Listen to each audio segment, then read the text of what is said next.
विद्यार्थी मित्रांनो, मागील तासिकेमध्ये आपण मानव संसाधन व्यवस्थापनाची व्याप्ती पाहिली होती.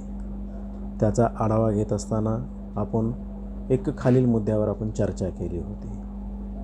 त्यामध्ये व्यक्तिगत आणि सामूहिक वर्तणुकीचा अभ्यास यावरूनही मानवी संसाधन व्यवस्थापनाची व्याप्ती अवलंबून असते. त्यानंतर दुसरा मुद्दा असा येतो कर्मचारी व्यवस्थापनाची गुंतागुंत. तोही मानवी संसाधन व्यवस्थापनाची व्याप्ती दर्शवितो. त्यानंतर मानव संसाधन व्यवस्थापनासाठी कर्मचारी व्यवस्थापनाची व्याप्ती ही सर्वाधिक असते. याही मुद्द्याची आपण चर्चा केलेली आहे. चौथा मुद्द्याचं चर्चा करत असताना सजीवांचं व्यवस्थापन, मानवी संसाधनाची व्याप्ती ही सजीवांच्या व्यवस्थापनावरही अवलंबून असते. त्याचबरोबर पाचवा मुद्दा कर्मचारी व्यवस्थापन म्हणजे हे खरे व्यवस्थापन होय. मानवी संसाधनाची व्याप्ती पाहत असताना कर्मचारी व्यवस्थापन म्हणजेच व्यवस्थापन होय, हे विषयावर आपण चर्चा केलेली होती. त्यानंतर मानव संसाधन व्यवस्थापन हे सर्वव्याप्त कार्य आहे, सर्वांगीण कार्य आहे. हाही मुद्दा मानवी संसाधन व्यवस्थापनाची व्याप्ती पाहत असताना आपण चर्चिलेला आहे. त्यानंतर सातवा मुद्दा असा येतो संस्था आणि व्यवस्थापन यांचा अनोन्य संबंध आहे. विद्यार्थी मित्रांनो, मी तुम्हाला सांगितलं एका गाडीला 2 चाकं असतात किंवा एका नाण्याच्या 2 बाजू असतात. संस्था आणि व्यवस्थापन मंडळ हे जर उत्कृष्ट असेल तर निश्चितच त्या उपक्रमाची व्याप्ती ही खूप मोठ्या प्रमाणात वाढते. त्याचबरोबर विद्यार्थी मित्रांनो, आपण त्यानंतरचा 8वा मुद्दा चर्चेला होता कर्मचाऱ्यांच्या कार्यक्षमतेचे महत्त्व. ज्या संस्थेला आणि संघटनेला या कार्यक्षमतेचं महत्त्व समजलेलं आहे त्याही व्यवसायाची व्याप्ती, उपक्रमाची व्याप्ती, त्याही मानव संसाधन व्यवस्थापनाची व्याप्ती मोठ्या प्रमाणात होते. त्यासोबतच मानवी संसाधन व्यवस्थापनाची व्याप्तीची चर्चा करत असताना 9वा मुद्दा आपण याच्यावर चर्चा केलेली होती की कर्मचाऱ्याकडून महत्तम सहकार्य मिळवलं पाहिजे. ते मिळवण्यासाठी कर्मचाऱ्यांना वेगवेगळ्या सवलती, वेगवेगळी उपक्रम राबवणे, त्यांना अभिप्रेरण कशा पद्धतीने मिळेल, त्यांचं मनोबल कसं उंचावेल यासाठी प्रयत्न करणे हे मानव संसाधन व्यवस्थापनाचं एक महत्त्वाचं कार्य आहे. त्यासोबतच विद्यार्थी मित्रांनो, दुसरा मुद्दा चर्चेत असताना आपण कर्मचाऱ्यांच्या कार्यक्षमतेचे महत्त्व जाणून घेणे. त्यांच्याकडे कार्यकुशलता असते, एक हुशार व्यक्ती असेल, चांगला असेल, कामासाठी पूर्ण आपलं बलिदान देत असेल, झोकून देत असेल, तर अशा कर्मचाऱ्याचा निश्चितच आपल्या व्यवस्थापन मंडळाने विचार केला पाहिजे. मग त्याची बढती असेल, पदोन्नती असेल, त्याला आर्थिक लाभ असतील, वेगवेगळ्या सुविधा असतील, त्याला पुरवणं गरजेचं असतं. आणि व्याप्तीमध्ये पाहत असताना शेवटचा मुद्दा आपण असा पाहिला कर्मचारी व्यवस्थापन हे सातत्यानं चालणारं कार्य आहे. याला अखंडतेने चालणारं कार्य म्हणजे हे कर्मचारी व्यवस्थापन आहे.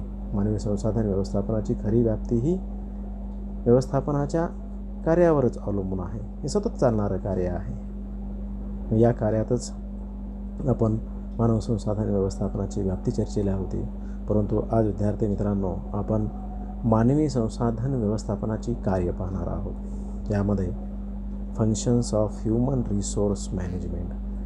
मग तत्पूर्वी चर्चा करण्यापूर्वी यामध्ये मानवी संसाधन व्यवस्थापनाची कार्य स्पष्ट करत असताना आपण एकंदरीत 3 भाग पाडू त्याची. एक व्यवस्थापकीय कार्य, सल्ला मसलतीचं कार्य आणि दुसरं संचालनात्मक कार्य. Managerial work, consultative work and depressional work function. संचलनात्मक ऑपरेशनल फंक्शन, त्याला आपण म्हणू संचलनात्मक कार्याला. तर विद्यार्थी मित्रांनो, यामध्ये आपण व्यवस्थापकीय कार्य यामध्ये मानव संसाधन व्यवस्थापनाची कार्य याचा अभ्यास करत असताना त्यामध्येही मानव संसाधन व्यवस्थापनाच्या व्यवस्थापकीय कार्याचे स्पष्टीकरण आपल्याला एक स्पष्ट करता येतं. काही खालील मुद्द्याद्वारे ते स्पष्ट करता येतं. मग कर्मचाऱ्यासंबंधीचे धोरण ठरवणे हा एक पहिला मुद्दा व्यवस्थापकीय कार्यामध्ये येतो. त्यानंतर आहे नियोजन करणे, संघटनेची उभारणी करणे, संचलन करणे, समन्वय साधणे, अभिप्रेरणा देणे आणि नियंत्रण ठेवणे ही व्यवस्थापकीय कार्य मानव संसाधन व्यवस्थापनामध्ये केली जातात. दुसरा मुद्दा येतो सल्लामसलत विषयक कार्य. ही सल्लामसलत विषयक कार्य करत असताना त्यामध्ये विशिष्ट कार्यांचा समावेश असतो. जसे संचालक मंडळाला परामर्श देणे, व्यवस्थापक वर्गांना परामर्श देणे, कर्मचाऱ्यांना मार्गदर्शन करणे आणि त्यासोबतच मानव संसाधन व्यवस्थापनाची कार्य स्पष्ट करत असताना संचलनात्मक कार्यही केली जातात. त्यामध्ये कर्मचाऱ्यांची भरती असेल, बढती असेल, बदली असेल, निवृत्ती असेल, कर्मचाऱ्यांना प्रशिक्षण असेल, त्यांचा विकास असेल, कर्मचाऱ्यांची मजुरी असेल व वेतन प्रशासन, सुरक्षितता, सेवा, कार्य, श्रम अधिनियमाचे पालन असेल, सामूहिक सौदेबाजी असेल, संशोधन असेल, औद्योगिक संबंधात सुधारणा असेल, ही सर्व कार्य मानव संसाधन व्यवस्थापनाची आहे. त्यामध्ये आपण सर्वप्रथम व्यवस्थापकीय कार्य पाहू. त्यामध्ये मानव संसाधन व्यवस्थापनामध्ये सर्वात महत्त्वाचं कार्य म्हणजे कर्मचाऱ्यासंबंधीचे एक विशिष्ट धोरण ठरवणे. आपल्या उपक्रमामध्ये काही महत्त्वाच्या बाबी लक्षात घेऊन उपक्रमासाठी एक धोरणं ठरवावी लागतात. या धोरणामध्ये मानवी संसाधन त्यांचं हित जोपासणं, कर्मचाऱ्यांचा हिताचा अभ्यास करून योग्य धोरण हे ठरवावे लागते. तेही कार्य मानवी संसाधन व्यवस्थापनाचे आहे. तसेच नियोजन करणे. मानव संसाधन व्यवस्थापनामध्ये नियोजनाला अनन्यसाधारण महत्त्व आहे. कोणतंही कार्य करत असताना नियोजनाशिवाय ते कार्य पूर्ण करता येत नाही. व्यवस्थापनाला कर्मचाऱ्याचे नियोजन करावेच लागते. नियोजनामध्ये उपक्रमाच्या व्यवसायाचे स्वरूप आणि परिणाम लक्षात घेऊन उपक्रमासाठी कर्मचाऱ्याविषयी जी अत्यावश्यकता असेल, अशी गरज असेल, हे लक्षात घेऊन भविष्यात लागणाऱ्या कर्मचाऱ्याची प्राप्ती कशी करावी याबाबत निर्णय घ्यावे लागतात. आणि ते निर्णय घेत असताना मानव संसाधन व्यवस्थापनाच्या कार्याला खूप असं महत्त्व आहे. त्यासोबत तिसरा मुद्दा असा येतो संघटनेची उभारणी करणे. विद्यार्थी मित्रांनो, संघटन म्हणजे सामान्य उद्दिष्टे प्राप्त करण्यासाठी एकत्रित काम करणारा व्यक्तिसमूह होय. मानवी संसाधन व्यवस्थापनाला उपक्रमाची उद्दिष्टे गाठण्यासाठी प्रभावी संघटनेची उभारणी करावी लागते. त्यासाठी संघटनेत लागणाऱ्या योग्य कर्मचाऱ्याची भरती करणे, त्यांना प्रशिक्षण देणे, त्यांच्यावर जबाबदारी व अधिकार सोपवणे, कामे सोपवणे इत्यादी कार्य व्यवस्थापनाला करावी लागतात. हेही मानव संसाधन व्यवस्थापनाचं महत्त्वाचं कार्य आहे. त्यानंतर मुद्दा येतो विद्यार्थी मित्रांनो चौथा, संचलन करणे. मानव संसाधन व्यवस्थापनाच्या कार्यामध्ये संचलन करण्याला सुद्धा खूप महत्त्वाचं स्थान आहे.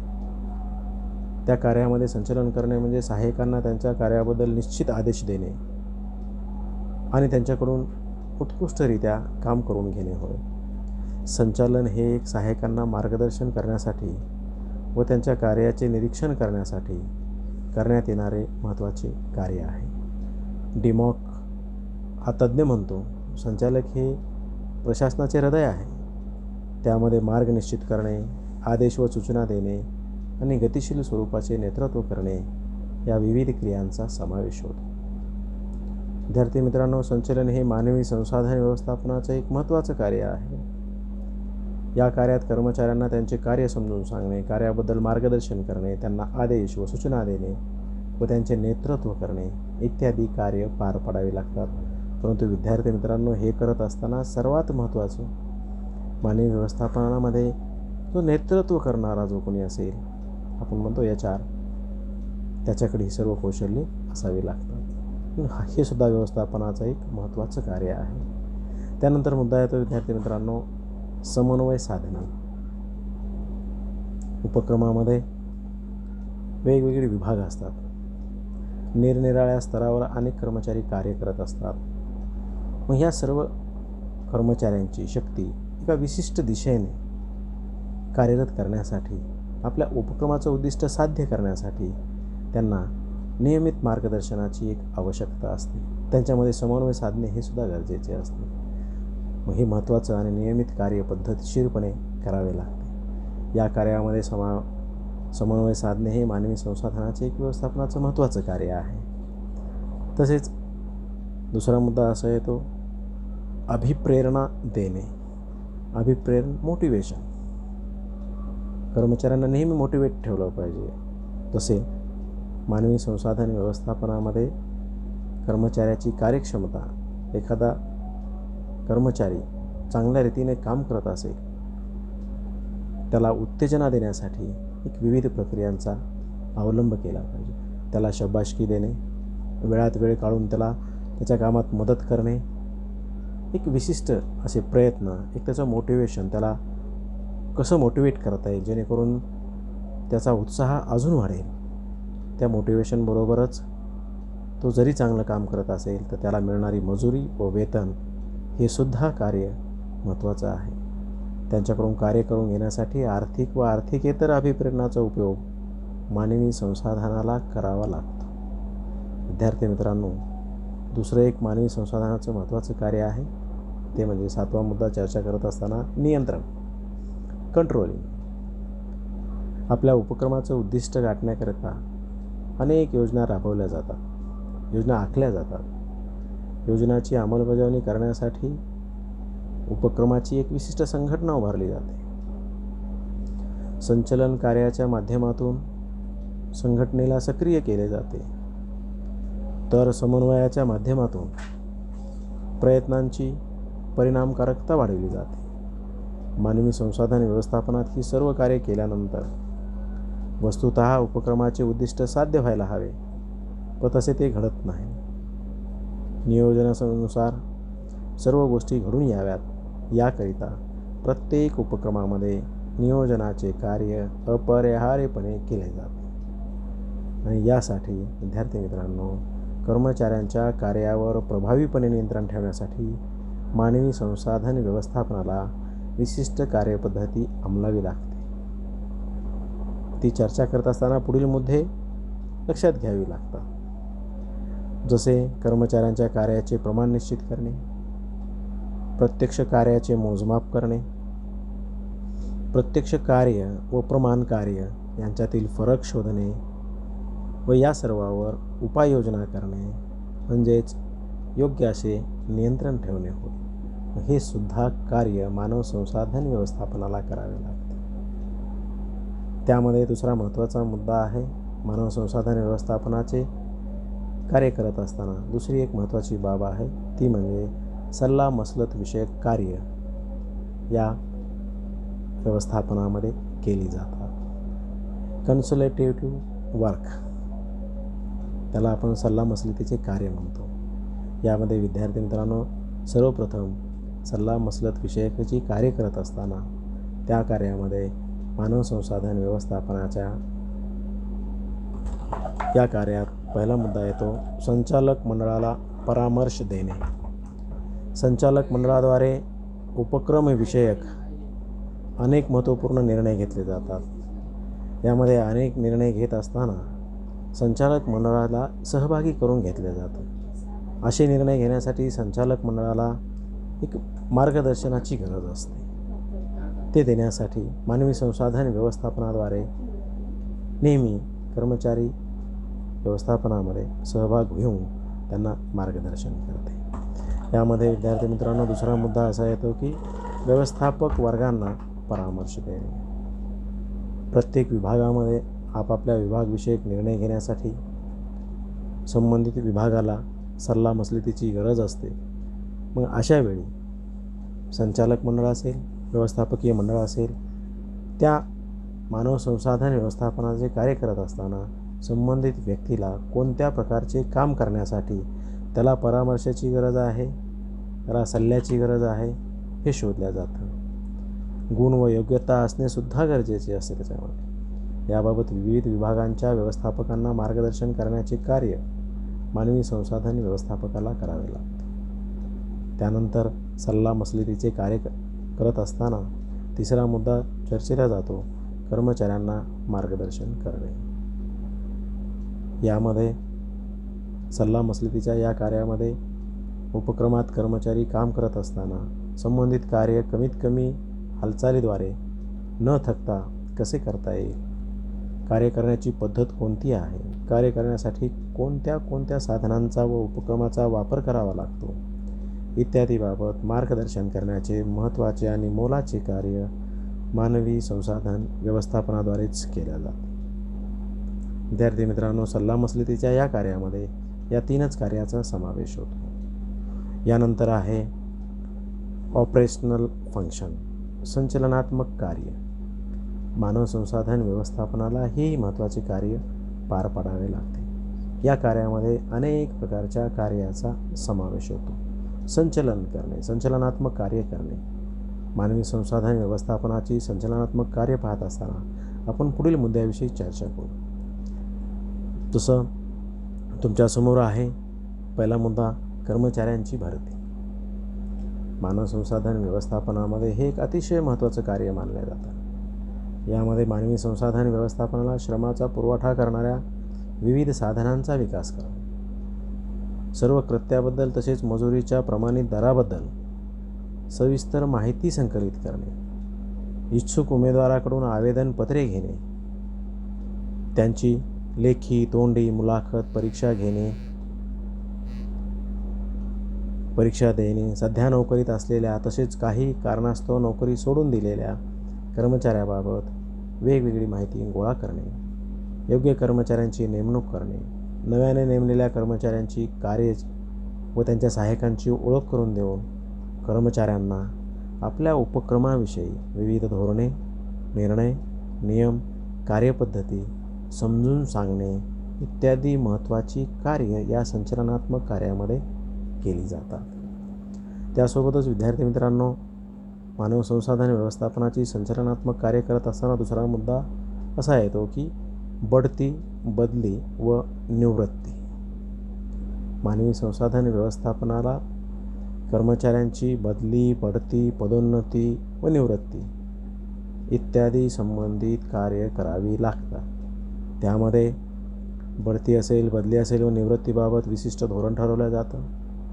कर्मचाऱ्यांची बदली, बढती, पदोन्नतीसाठी माहिती गोळा केली जाते. कर्मचाऱ्यांना बढती दिल्या जाते, पदोन्नती दिल्या जाते. निवृत्तीनंतर त्या कर्मचाऱ्यांना काही वेतन अदा केले जातं, त्यासाठी प्रयत्न केले जातात. हे सुद्धा कार्य मानवी संसाधन व्यवस्थापनालाच पार पाडावे लागते. निवृत्तीनंतरसुद्धा त्याला देण्यात येणारा मोबदला, त्या कर्मचाऱ्याचं सहकार्य या बाबतीतही विचार करावा लागतो. त्या कर्मचाऱ्याला असणारा अनुभव, त्यानं उपक्रमात दिलेलं योगदान या सर्व गोष्टीचा विचार करून त्या कर्मचाऱ्याला आपण शेवटी एक पुंजी, एक निवृत्तीच्या वेळेस त्याला काही रक्कम आपण अदा करतो. त्याही गोष्टीचा या व्यवस्थापनामध्ये संचलनात्मक कार्य करत असताना विचार केला जातो. विद्यार्थी मित्रांनो, दुसरा मुद्दा असा येतो संचलनात्मक कार्यामध्ये की प्रशिक्षण आणि विकास. कर्मचाऱ्याकडून अधिकाधिक काम करून घेण्यासाठी, त्यांच्या ज्ञानात व अनुभवात वाढ करण्यासाठी आपण नेहमी मानवी संसाधन व्यवस्थापनाला म्हणजेच कर्मचाऱ्यांना नेहमी प्रशिक्षण दिलं पाहिजे, जेणेकरून नवनवीन माहिती त्या गोष्टीचा त्याच्यात समावेश असेल. प्रशिक्षित झाल्यानंतरच त्यांच्या कार्यामध्ये एक नाविन्य निर्माण होईल व ते व्यापक स्वरूपात त्यांची कार्यक्षमता वाढेल.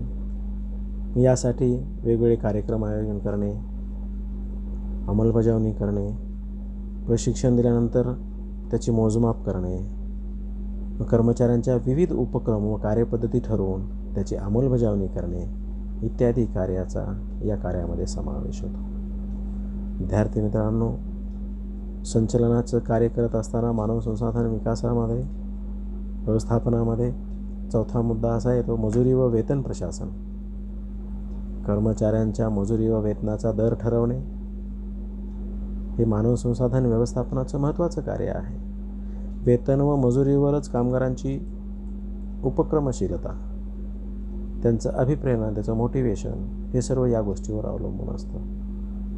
मजुरी व वेतनामध्ये इतर उपक्रमाच्या दृष्टिकोनातून समानता ठेवणे, कर्मचाऱ्यांना योग्य ती मजुरी मिळवून देणे, मजुरीची शोधन पद्धती ठरवणे, कर्मचाऱ्यांना त्यांचे नुकसान भरपाई मिळवून देणे इत्यादी कार्य मानव संसाधन व्यवस्थापनाला मजुरी व वेतन प्रशासनाच्या कार्यात करावी लागतं.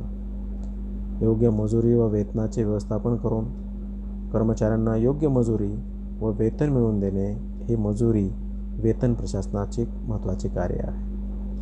त्यासोबतच विद्यार्थी मित्रांनो, दुसरा मुद्दा असा येतो की जे कर्मचारी आहेत व्यवस्थापन करत असताना त्यांना सुरक्षितता व सेवा हेही कार्य मानव संसाधन व्यवस्थापनालाच करावे लागते. आपल्या उपक्रमामध्ये कर्मचारी काम करत असताना त्यांना वेगवेगळ्या सोयी सवलतीसोबतच सुरक्षिततेची व त्यांच्या संबंधित सेवा देण्याचे कार्य मानवी संसाधन व्यवस्थापनाला करावे लागते. यामध्ये कर्मचाऱ्यांचा अपघात होऊ नये यासाठी संभाव्य धोक्याच्या ठिकाणी त्यांना सुरक्षितता देणे, सुरक्षिततेसाठी नियम ठरवून देणे, त्यांना विविध उपकरणे उपलब्ध करून देणे, त्यांच्या सुरक्षिततेसाठी प्रशिक्षण देणे, शिक्षण देणे व दुर्घटना होणार नाही याची काळजी घेणे हे सुद्धा मानव संसाधन व्यवस्थापनाचं महत्त्वाचं कार्य आहे. दुर्घटनाविषयक माहिती गोळा करून दुर्घटनेची कार्य शोधणे व त्यावर उपाययोजना करणे इत्यादी सुद्धा कार्याचा यामध्ये समावेश होतो. त्यासोबतच विद्यार्थी मित्रांनो, मानव संसाधन व्यवस्थापनाच्या संचलनात्मक कार्यामध्ये पुढचा मुद्दा असा येतो श्रम अधिनियमाचे पालन. श्रम अधिनियमाचे पालन मानव संसाधन व्यवस्थापनामध्ये कंपनी कायद्याचा तसेच नवनवीन धोरणांचा अवलंब केला जातो. जसे ज्यामध्ये मजुरी व वेतन एक शासकीय दराने ठरवलेले असतील, एक निश्चित काही अधिनियम घालून दिलेले असतील श्रमविषयक, त्याचा उपक्रमामध्ये पालन करणे गरजेचे आहे.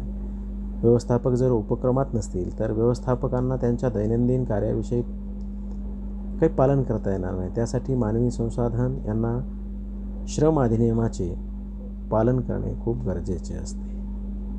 कायद्यातील विविध तरतुदीसुद्धा मानव संसाधन व्यवस्थापनाला समजून घ्याव्या लागतात व त्याची अंमलबजावणी आपल्या कार्यामध्ये करून घ्यावी लागते. विद्यार्थी मित्रांनो, दुसरा मुद्दा असा आहे सामूहिक सौदेबाजी. कर्मचाऱ्यांचे व उपक्रमाचे व्यवस्थापन चांगले राहण्यासाठी मानवी संसाधन व्यवस्थापनाला सामूहिक सौदेबाजी याही कार्याचा अवलंब करावा लागतो. यामध्ये वेतनविषयक, इतर सेवाविषयक, इतर सुविधाबाबत या गोष्टीबाबत सामूहिक चर्चा केली जाते. तसेच सामूहिक तक्रार निवारण करण्यासाठी सुद्धा आवश्यक ती कारवाई केली जाते. कर्मचाऱ्याबरोबर त्यांच्या संबंधित बाबीवर इतरही काही घटकावर विचार विमर्श केला जातो. कर्मचारी व मालक हे यांचे हितसंबंध चांगले राहावेत, चांगले जपसावेत यासाठी सुद्धा हे महत्त्वाचं सामूहिक सौदेबाजीने चर्चा करून हे कार्य केल्या जातं. यामध्ये विद्यार्थी मित्रांनो, दुसरा मुद्दा येतो संशोधन. मानवी संसाधन व्यवस्थापनाच्या कर्मचाऱ्याविषयक घटकांचे संशोधन करण्याचे महत्त्वाचे कार्य करावे लागते.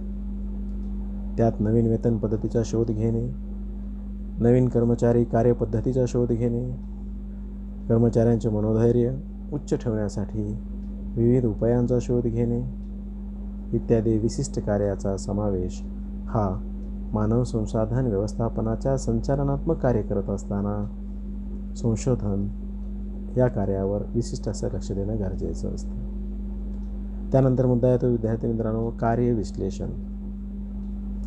कार्यविश्लेषण जो काही काम आपण जबाबदारी देणार आहोत, एखाद्या कर्मचाऱ्यावर आपण जबाबदारी सोपवतो, त्या कार्याचे कार्यविश्लेषण करण्याचं कार्य मानवी संसाधन व्यवस्थापनाला करावे लागते. यामध्ये कर्मचाऱ्यांच्या कार्यसंबंधित माहिती गोळा करणे, कार्याच्या माहितीवरून कार्यविश्लेषणाचा प्रारूप आराखडा तयार करणे, कार्याचे विवरण तयार करणे व संबंधित कार्य करण्यासाठी कर्मचाऱ्यांना आवश्यक असणारे ज्ञान व अनुभवासंबंधी कार्यनिर्देशनाचे विवरण तयार करणे इत्यादी कार्यसुद्धा मानव संसाधन व्यवस्थापनाच्या संचालनात्मक कार्यात केले जाते.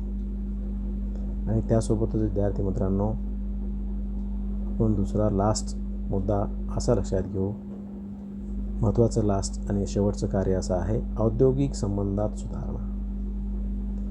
औद्योगिक संबंधात सुधारणा करणे हे एक आजच्या काळातील मानवी संसाधन व्यवस्थापनाच्या एक महत्त्वाचं कार्य मानले जाते. त्यासाठी या विभागाला अत्यंत असं महत्त्व आहे. यात कर्मचारी व सेवा नियोजन यांच्यामध्ये समन्वय स्थापन केला जातो. एकमेकांची काळजी घेतली जाते. संचालक मंडळ असेल, कर्मचारी व संचालक मंडळ असेल यांच्यामध्ये संघर्षाची भावना उत्पन्न होऊ नये. औद्योगिक शांतता राहावी. कर्मचाऱ्यामध्ये संबंध चांगले राहावे. कर्मचाऱ्यांना न्याय वागणूक दिली जावी. या इत्यादी कार्याचा समावेश हा औद्योगिक संबंधामध्ये सुधारणा करण्यासाठी होतो. विद्यार्थी मित्रांनो, यासोबतच आपण एक 3 भाग पाडून व्यवस्थापकीय कार्याचा अभ्यास केला. मानव संसाधन व्यवस्थापनाची कार्य अभ्यासत असताना 3 मुद्दे समोर ठेवून आपण कार्य मांडलेलं आहे, ज्यामध्ये व्यवस्थापकीय कार्य असेल, सल्लामसलतीचं कार्य असेल आणि संचालनात्मक कार्य, या 3 कार्याचा या ठिकाणी समावेश होतो. परंतु आपण परीक्षेमध्ये चर्चा करत असताना एकंदरीत 10 ते 15 मुद्द्यांचा आपल्याला अभ्यास करावा लागतो. त्यासोबतच मी एक शॉर्टमध्ये function of human resource development मांडत असताना एक काही लास्टच्या या स्लाईडमध्ये मी तुम्हाला एक मुद्दे दिलेत. मॅनेजरियल फंक्शन याही बाबतीमध्ये तुम्हाला चर्चा करता येते, ज्यामध्ये व्यवस्थापकीय कार्य असतील, कार्यकारी कार्य असेल आणि सल्लागार कार्य असेल, अशी 3 भागात विभागून दिलेलं आहे. ज्यामध्ये ह्युमन रिसोर्स प्लॅनिंग असेल, मॅनेजरियल फंक्शन्समध्ये human resource planning, organizing, directing and controlling with मानव संसाधन नियोजन, आयोजन व संघटन म्हणू आपण त्याला, आणि दिग्दर्शन आणि नियंत्रण. त्यासोबतच ऑपरेटिव्ह फंक्शन, कार्यकारी कार्य, त्यामध्ये मात्र recruitment and selection, job analysis and design, performance appraisal, training and development, wages and salary administration, employ welfare, maintenance, labour relations, personnel research and personnel record या कार्याचा समावेश होतो. जसं त्यामध्ये आपण मागे चर्चाही केली, भरती व निवड असेल, नोकरीविषयक विश्लेषण आणि त्याचं डिझायनिंग असेल, कामगिरीचे मूल्यमापन असेल, प्रशिक्षण असेल, विकास असेल, वेतन व वेतन प्रशासन, कर्मचारी कल्याण देखभाल, कामगार संबंध, व्यक्तिगत संशोधन आणि व्यक्तिगत विक्रम, एक रेकॉर्ड पर्सनल, ही सुद्धा कार्यकारी कार्य मानव संसाधन व्यवस्थापनामध्ये केली जातात. त्यासोबतच शेवटचा मुद्दा असा आहे या ठिकाणी की सल्लागार कार्य, advisory functions, advisor to top management आणि ॲडवायझर टू डिपार्टमेंटल हेड्स.